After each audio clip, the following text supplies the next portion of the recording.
Halo sahabat sehat Dayan. Baru beberapa saat lalu kita menyimak penjelasan ahli yang luar biasa.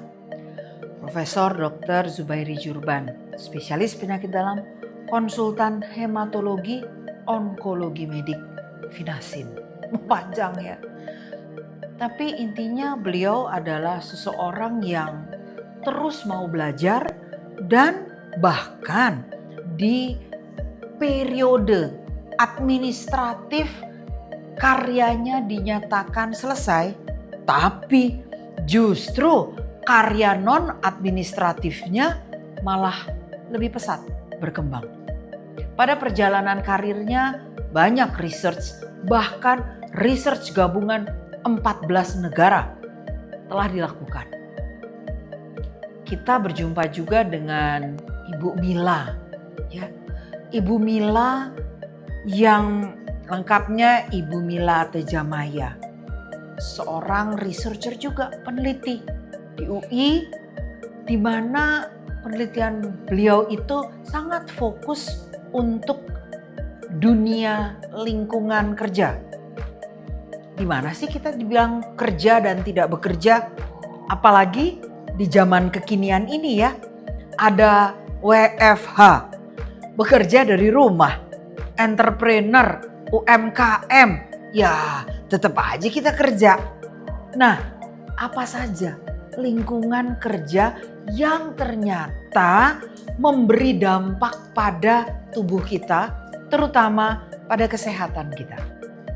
Dalam penjelasan yang kita dapatkan di pertemuan lalu itu menarik sekali. Beliau berdua menceritakan fokusnya pada topik karsinogenik.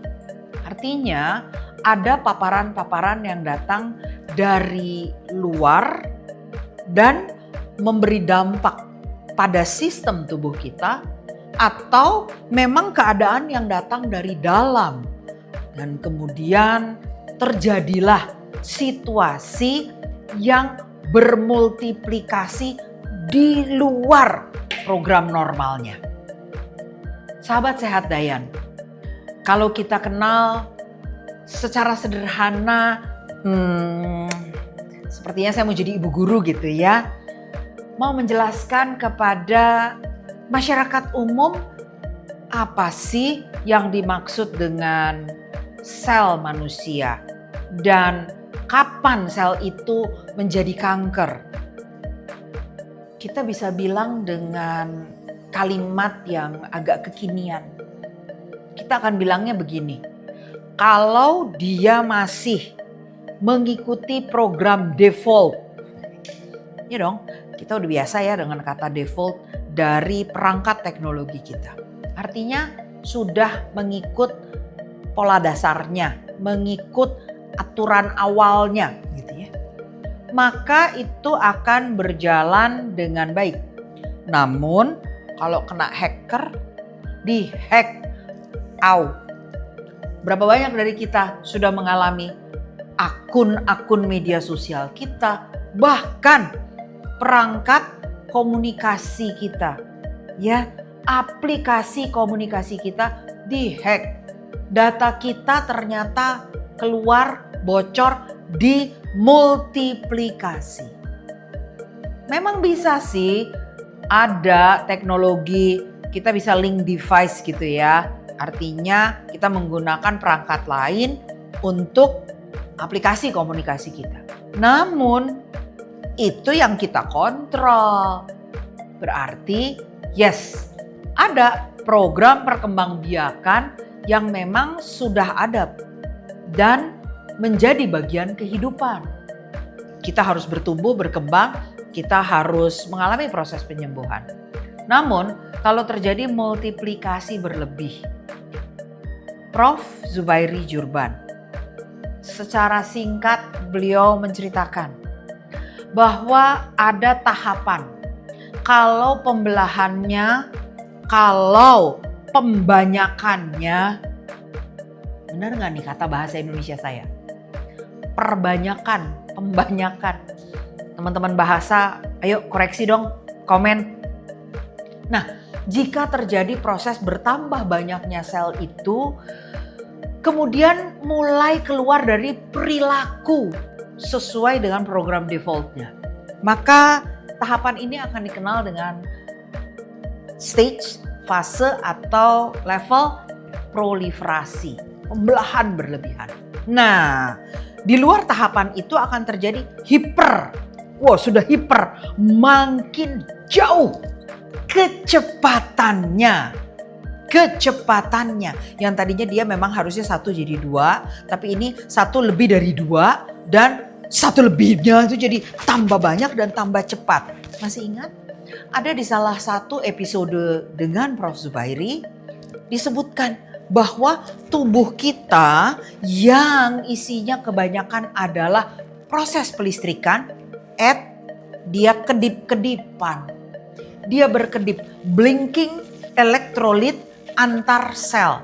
Dia kasih kode supaya temennya yang lain ikut-ikutan dengan program yang berubah perilakunya. Perubahan ini, hiperplasia ini terjadi. Namun itu belum kita masukkan dalam kategori kanker. Baru pembelahan berlebihan pada satu daerah dan biasanya terlokalisir. Kalau kemudian pembelahan ini sudah menunjukkan tanda, bahkan bisa secara indera ditemukan. Apakah dengan perabaan, ada benjolan? Bahkan kita lihat ada penggelembungan. Atau kita pakai alat-alat bantu. Seperti kata Bu Mila di akhir episode yang belum lama ini tayang. Di sana disebutkan bahwa memang salah satu cara kita mengetahui paparan itu protokol pada semua bidang pekerjaan wajib memperhatikan dan selalu mengukur respon dari tubuh. Itu bisa diukur dari berbagai spesimen atau bagian, belahan kecil, sebagian kecil dari anggota tubuh manusia. Misal dari urin, disebutkan barangkali dari potongan rambut, dari jaringan tubuh, ya, atau bahkan dari buang kotoran air besar, feses. Ada banyak cara. Dan setiap sampel itu pun diperiksa dengan berbagai metode, termasuk metode kekinian yang diperkenalkan sebagai Hubox test ini. Human Body Response to Carcinogenic Exposure. Dia mengecek di tahapan masih pra-kanker. Artinya di belakangnya kanker, di belakangnya tumor. Karena gak ada tanda dan gejala. Gak usah nunggu ada benjol-benjol. Gak usah nunggu ada kok kering ya, kok berdarah ya, kok gini kok gitu. Belum ada kak kok gitu ya. Itu sudah bisa dikenali pada proses proliferasi menjelang hiperplasia. Karena di Hubox test yang dicek adalah ketegangan listrik pada dinding sel pada waktu dia mau berubah perilakunya. Sahabat sehat Dayan, ingat loh, jumlahnya kata Prof untuk bisa mencapai disebut sebagai hiperplasia atau bahkan tumor itu butuh jumlah yang sangat banyak. Bukan cuma ratusan ribu tapi juga jutaan sel yang berubah programnya. Untuk itu, sampel apa yang bisa diambil dengan jumlah yang banyak sekaligus tanpa membuat kita lemes, tanpa membuat kita mengalami perubahan, terutama nyeri. Cubitan kecil aja deh. Apa itu? Emang yang paling gampang adalah mengambil darah. Tapi jangan cuma sedikit jumlahnya. Kita butuh nilai rata dari jumlah besar agar mewakili perilaku. Ya, samalah dengan budaya. Kita akan mengatakan, sudah keluar budayanya gen berubah, gen Z, gen alpha, entah gen apa lagi sesudah ini. Pada waktu jumlahnya sudah besar. Sama, ya.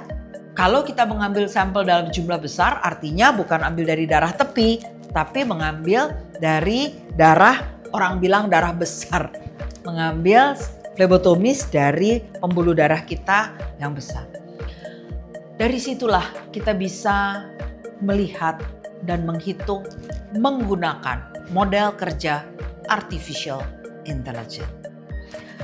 Sahabat sehat Dayan, jika kita melakukan pengecekan dan secara rutin, gak usahlah banyak-banyak data, asal kita tahu apakah guardian shield-nya kita itu masih berfungsi dengan baik atau sebetulnya tanpa kita sadari karena kita sendiri suka bolong-bolong pada protokol kesehatan, kita terpapar.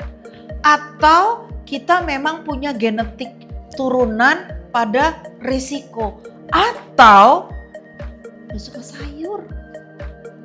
Atau gak suka olahraga. Apa hubungannya? Nah, dengar ulang ya episode yang baru saja berlalu di topik Hubox. Ternyata gerakan olahraga itu membuat tubuh kita mengeluarkan semua residu, semua bahan yang justru akan berpotensi memicu terjadinya kanker. Tumor-tumor masih masuk kategori jinak walaupun nggak oke ada tumor itu karena dia membesar, karena dia mengganggu sistem kita juga. Tapi jangan sampai jadi kanker karena menanganinya juga repot sekali. Karena itu olah tubuh membuat tidak hanya lewat keringat, tapi gerakan anggota tubuh tengah kita ini membuat pengeluaran dari perangkat eliminator. Ya, kantong kencing dan usus bekerja dengan baik. Kalau gerakan usus kita bekerja dengan baik, kalau kita membuang cairan dengan baik, maka diharapkan resiko kita semakin kecil. Apa kabar dengan Anda, sahabat sehat Dayan? Seberapa besar resiko Anda dengan paparan karsinogenik yang datang dari alam, pekerjaan, atau dari kondisi internal karena lifestyle kita? Mari, bersama dengan Dayan, Anda bisa melakukan Hubox Test. Sebuah tes simple saja, tapi akan memberikan Anda informasi risiko. Semakin rendah risiko Anda, maka semakin Anda bisa bersemangat untuk berkarya. Namun, jika risiko Anda ternyata meningkat, perlu kita mencari solusi untuk go low. Bersama-sama yuk, lakukan kampanye Cancel the Cancer. Bukan tunda, hentikan di saat sebuah proses sedang terjadi sebelum enter.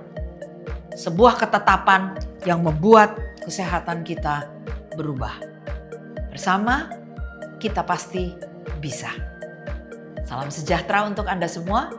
Wassalamualaikum warahmatullahi wabarakatuh.